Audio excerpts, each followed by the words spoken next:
Hello, hello, my nerdy family. Welcome back. So let's take a look at what you're going to need for our next project.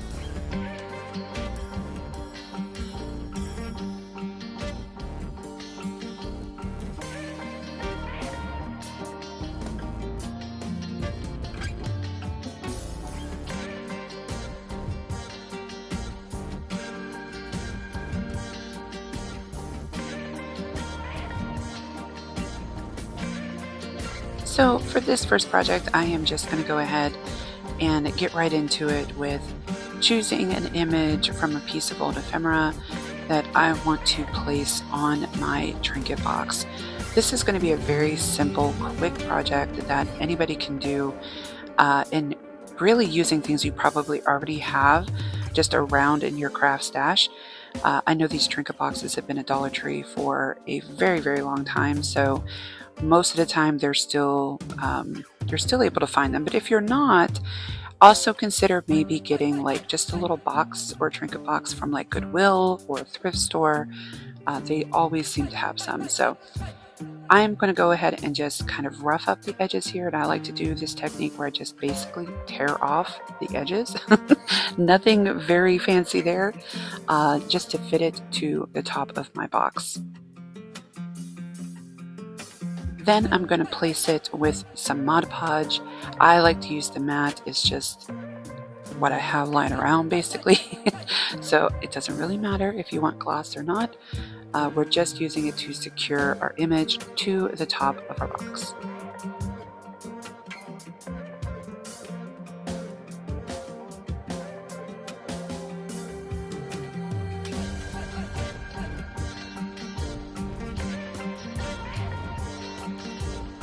So for the box, I am going to just basically do a whitewash to it, and it is so simple, just taking a little bit of acrylic paint and some water, and we're just going to mix it up and lightly go over the box. Now the reason I did it this way was because I wanted this to be a very spring feeling piece, and this wood also sucks up paint so crazily. Is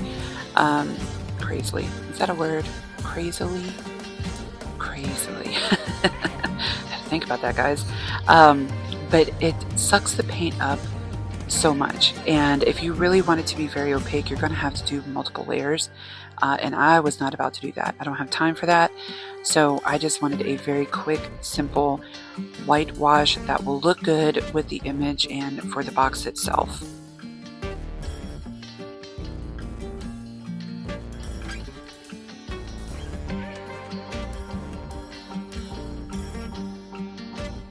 Now, my favorite way to add age to a project, or that vintage look in general, is adding some antique wax.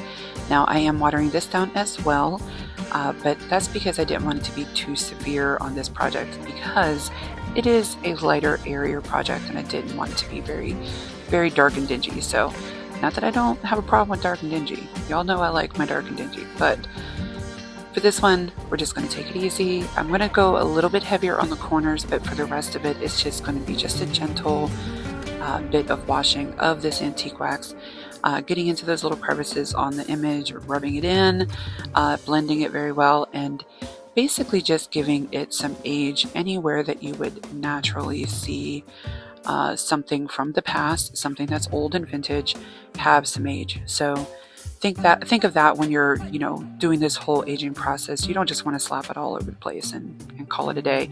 You can if you'd like, but I just kind of try to be a little bit strategic about it, and basically really end of day is just going to be what is appeasing to my eye when I'm all done. Am I going to like looking at this every day? And if so, then who cares? Do it how you wish. But it is a very simple, easy project, or process basically, as far as making something have an age to it. So just have fun when you're doing it.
And when I was done with all of the aging and the painting and everything for this, I do go over the top image with some more Mod Podge. Now, the reason I didn't do this prior to is I really wanted to let that image dry. If sometimes you guys know that if you do a little bit of decoupage or whatever, if it's too wet, it can bubble up and, you know, kind of wrinkle it and crease it and whatever. And I don't have a big problem with that, but for this one I was just like, let's just have it nice and smooth. Just go outside the box. It's okay if we do that. So outside the box. Get it? Okay, sorry. Let's move on, guys. So I found these little wooden mushrooms during the fall season at Dollar Tree, and I had to get them.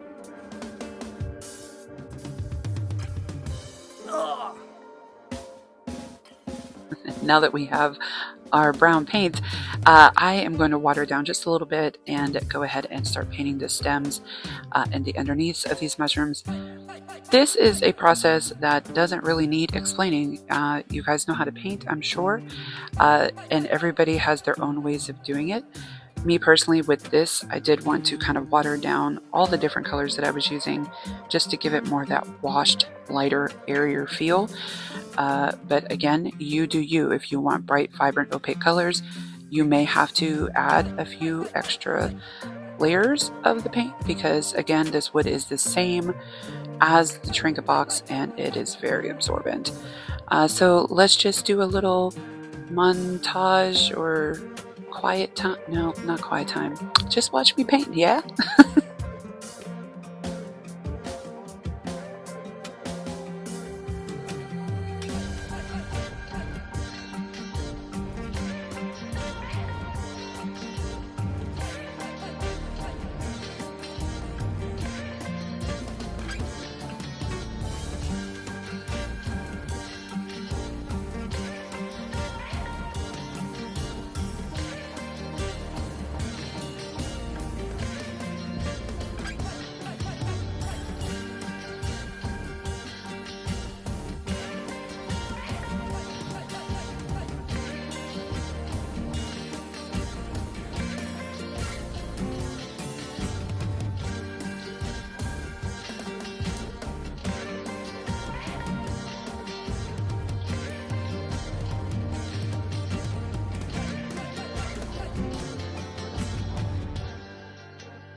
Okay friends, if you're new here, I definitely appreciate you for stopping by.